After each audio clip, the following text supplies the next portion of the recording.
Hey guys, welcome back to my YouTube channel the science club Dausa. YouTube channel में आप सभी का स्वागत है। दोस्तों, आप लोग सोच रहे थे कि sir BSc nursing second round की काउंसलिंग आखिर स्टार्ट क्यों नहीं हो रही है, इसके पीछे क्या कारण है। तो दोस्तों, आज की इस वीडियो के अंदर मैं आप लोगों को जितने भी कारण हैं कि बीएससी नर्सिंग सेकेंड राउंड की जो काउंसलिंग है उसको स्टार्ट क्यों नहीं किया जा रहा है, उसका एक बहुत बड़ा अभी रीजन जो चल रहा है वो आईएनसी चल रहा है। और आईएनसी क्या होता है, कैसे इसका जो है अप्रूवमेंट मिलता है, किन किन कॉलेजों को नहीं है, किन किन कॉलेजों को है, तो आप लोगों को सेकेंड राउंड में कौन सी कॉलेज भरनी चाहिए ताकि आप लोगों की वाली आपकी जो कॉलेज आप लोग जो भरोगे उसके अंदर आईएनसी अप्रूव होना चाहिए, यानी आईएनसी ने उनको अप्रूव किया होना चाहिए। तो उन लोगों को आप लोगों को यानी कि वो जो कॉलेज है वो आप लोगों को फिल करनी पड़ेगी। तो ये आज की ये वीडियो बहुत ही ज़्यादा इंपॉर्टेंट होने वाली है आप लोगों की BSc nursing second round counselling को लेकर। तो जिन लोगों ने अभी तक वीडियो को लाइक नहीं किया, गाइस वीडियो को लाइक कर दीजिए। चैनल पर न्यू है तो गाइस चैनल को सब्सक्राइब करके वीडियो को लाइक करके और एक बार फटाफट से इसको शेयर कर दीजिए ताकि फटाफट से आप लोगों का हम फीडबैक ले सके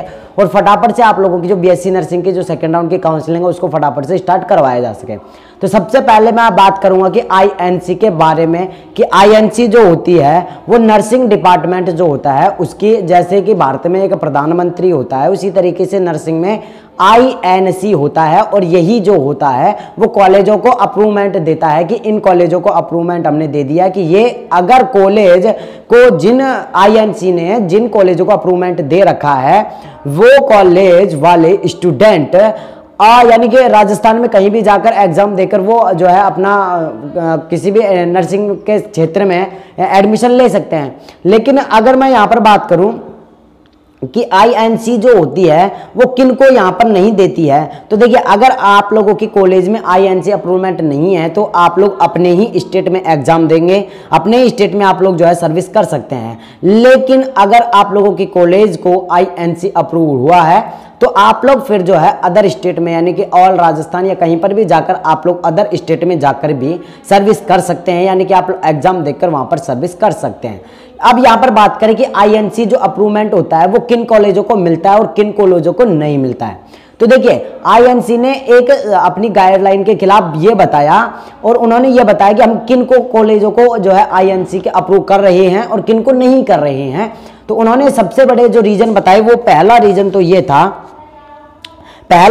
ये था कि आईएनसी में जो रजिस्टर नहीं है उनके लिए जो नहीं है उनका मेन कारण ये है कि सबसे पहले तो कॉलेज की यहाँ पर एक बिल्डिंग होनी चाहिए, कॉलेज की एक बिल्डिंग होनी चाहिए, खुद की एक बिल्डिंग होनी चाहिए, तभी हम आप लोगों को क्या देंगे, अप्रूवमेंट देंगे। इसके साथ साथ और भी चीज़ें होनी चाहिए, जैसे कि एक तो सबसे पहले कॉलेज की एक बिल्डिंग होनी चाहिए, सेपरेट बिल्डिंग होनी चाहिए जिसमें कि स्टूडेंट अपनी जो है पढ़ाई को कर सकेंगे। क्योंकि अभी आप सभी को पता होगा कि नई कॉलेज खुली है और उनकी नई तो बिल्डिंग है, और अब जब एडमिशन हो चुके हैं उनके बाद में कई सारी कॉलेजेस ऐसी है जिनके की जो जहाँ पर बिल्डिंग बनने वाली थी उसकी जमीन अब अलॉट हुई है जबकि उनके एडमिशन वहाँ पर ले गए हैं। इसलिए आईएनसी कह रही है कि नर्सिंग वाला जो एक कोर्स होता है वो बहुत ही ज़्यादा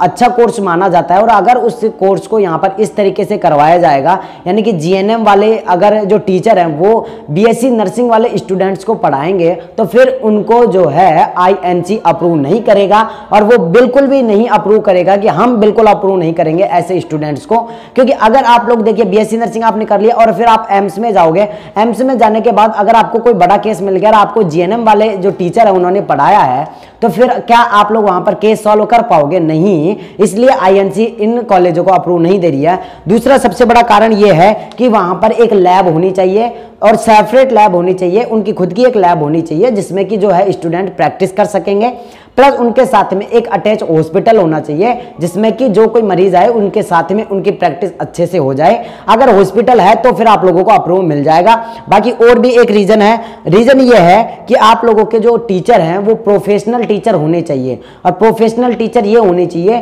क्योंकि अभी जब देखा गया और आईएनसी ने जब आरयूएचएस आप सभी जानते होंगे, आरयूएचएस एसएमएस के बाद में दूसरे नंबर की कॉलेज है आरयूएचएस, और जबकि आरयूएचएस कॉलेज को भी यहां पर अप्रूव नहीं किया है आईएनसी में, तो इनको कब किया जाएगा, कैसे किया जाएगा, इसी के कारण ये अब मामला जो है कोर्ट में जाएगा। और आप लोगों ने देखा होगा कि मैंने टेलीग्राम पे डाला था, तो वो कोर्ट वाला जो आप लोगों ने एक मैसेज पढ़ा होगा, तो वो यही था कि आईएनसी के द्वारा जो अब कॉलेजों को अप्रूव किया जाएगा, उन कॉलेजों के लिए अब आप लोगों को क्या करना पड़ेगा, पहले उन कॉलेजों को कोर्ट में यह मामला जाएगा, फिर कितने कॉलेजों को और किन कॉलेजों को यहाँ पर अप्रूव किया जाएगा, उन सभी का जो मामला है वो यहाँ पर किया जाएगा। इसलिए आप लोगों की बीएससी नर्सिंग सेकेंड राउंड की काउंसलिंग को थोड़ा लेट किया जा रहा है, वरना आप लोगों की जो काउंसलिंग है वो अब तक स्टार्ट हो चुकी होती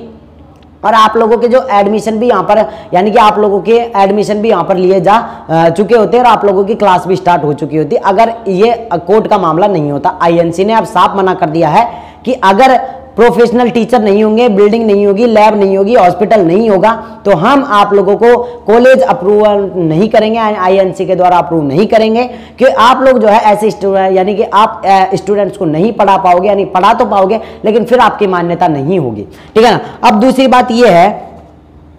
कि यहाँ पर जो है अब यहाँ पर क्या किया कि जो सरकार थी उन्होंने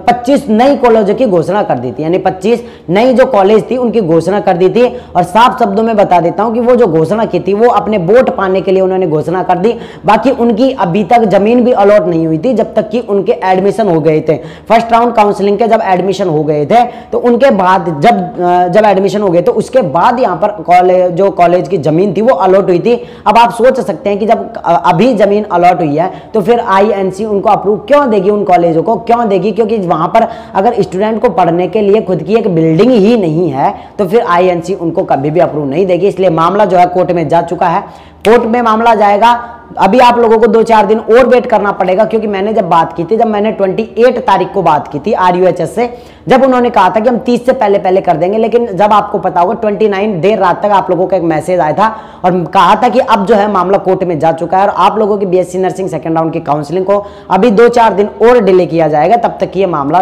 नहीं सही हो जाता। तीसरी बात यह है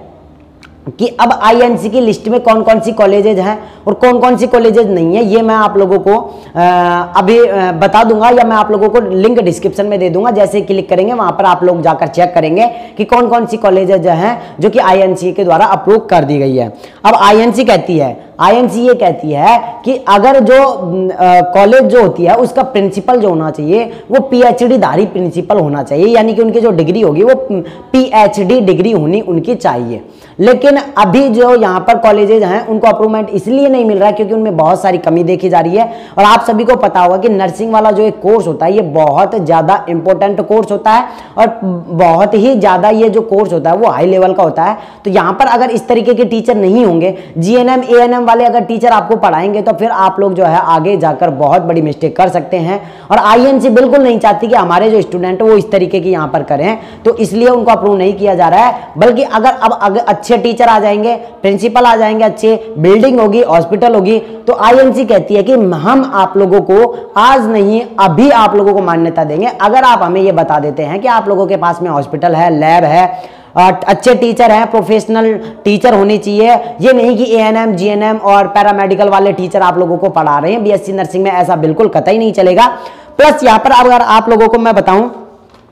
प्रिंसिपल भी जो होना चाहिए उनको लगभग 8 साल का एक्सपीरियंस तो होना ही चाहिए। लेकिन अभी नए नए प्रिंसिपल बन रहे हैं तो लगभग 8 साल का जो है यहाँ पर आप जो प्रिंसिपल होता है उनको एक्सपीरियंस होना चाहिए। और बात करूं यहाँ पर तो जो प्रिंसिपल होंगे उनको 8 साल का होना चाहिए और वाइस प्रिंसिपल जो है वो भी पीएचडी धारी होना चाहिए और उनको भी लगभग 7 साल का एक्सपीरियंस होना चाहिए। अब यहाँ पर बात करते हैं कि आरयूएचएस भी जो है अभी तक जो है राजस्थान में अप्रूवमेंट जो कॉलेज हैं वो 108 कॉलेजेज हैं और जिनमें कि अभी तक आरयूएचएस जो है अप्रूवमेंट नहीं किया गया है। तो अब देखते हैं कि क्या आरयूएचएस को इसमें अप्रूवमेंट किया जाता है या नहीं। तो दोस्तों सबसे पहले आप लोगों को और जितनी भी जानकारी आएगी वो सब आप लोगों को इस चैनल पर मिलती रहेगी। तो गाइस जिन लोगों ने इस चैनल को सब्सक्राइब नहीं किया, गाइस चैनल को सब्सक्राइब कर ले, वीडियो को लाइक नहीं किया गाइस वीडियो को लाइक कर दें और आपका जो भी कमेंट है और आपका जो भी फीडबैक है प्लीज हमें कमेंट बॉक्स में कमेंट कर दीजिएगा ताकि हम आप लोगों की की जो सूचना है उनको आगे तक भी पहुंचा सकते हैं। तो आप लोग जो आप लोगों का फीडबैक रहेगा वो दीजिएगा, ताकि बीएससी नर्सिंग जो काउंसलिंग है सेकंड राउंड की उसको फटाफट से स्टार्ट करवाया जा चुके हैं। आप लोगों को अभी 2 दिन का वेट और करना पड़ेगा। 2 दिन के अंदर अंदर आप लोगों का फिर कोई नोटिफिकेशन आएगा कि आप लोगों की बीएससी नर्सिंग सेकंड राउंड की काउंसलिंग को स्टार्ट कब किया जा रहा है। बाकी मैं आप लोगों को अपडेट करता रहूंगा। तो इस चैनल को लाइक कर दीजिए, वीडियो को लाइक नहीं किया तो वीडियो को लाइक कर दीजिए, चैनल पर न्यू है तो प्लीज चैनल को सब्सक्राइब कर दीजिएगा और वीडियो को लाइक नहीं किया तो वीडियो को लाइक कर दीजिए। मैं मिलता हूं नेक्स्ट वीडियो में, जब तक के लिए जय हिंद, जय भारत, नमस्कार।